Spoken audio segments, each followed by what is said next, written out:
It is Sunday the 9th of September 2018. We've just got back from farm in Sunnyside, in High Spen, where we buy our hay during the winter. Now we weren't expecting to buy wanting to buy hay so soon this year, because the plan was we were going to produce a lot of hay ourselves. Sadly, I left that job too late, so I certainly didn't make hay when the sun shone, and the sun shone an awful lot this year. By the time I got round to checking whether the hay was, whether the grass was suitable for cutting, it was already so far past its best it just wasn't worth trying to make our own hay. So we have bought in our first stock of hay for the winter. As we can see, we've actually got 6 bales. First one has already been shipped out down to the allotment. It is a bit disappointing that we didn't actually manage to get our own hay, because we are obviously wanting to spend as little as possible on buying in feed and produce as much of it as we can ourselves.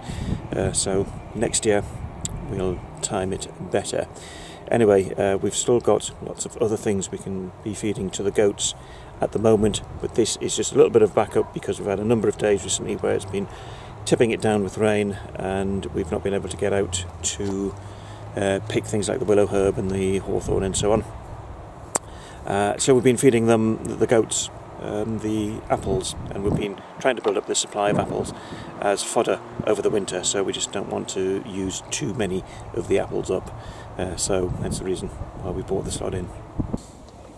So this is our hay store, and as you can see, the goats have already invaded it and are helping themselves.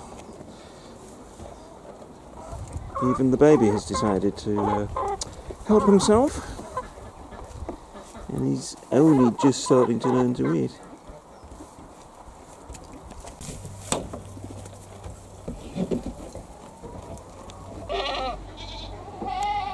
So there it is, all locked up now.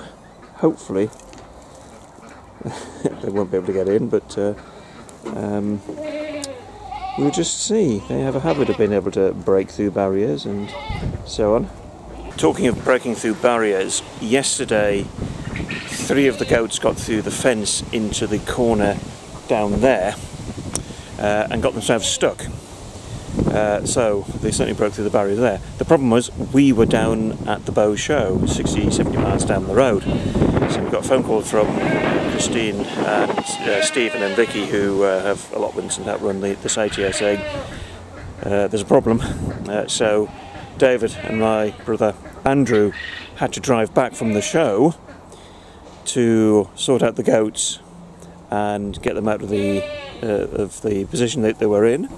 And then David had to come back down to the show, pick us up, and then return home. So an awful lot more mileage was done than we ever anticipated.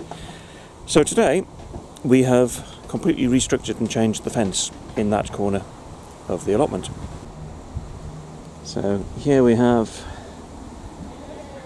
the fence rebuilt with Harris frames, which is now, well, most of the allotment now has Harris frames around it. Now this is of extraordinary height and not easy for goats to get through this. So it's not been paid for by the Mexicans, and it's not on the US-Mexico border, but it could be. It's the sort of thing that Donald Trump would love, except this is for keeping animals in rather than keeping Mexicans out.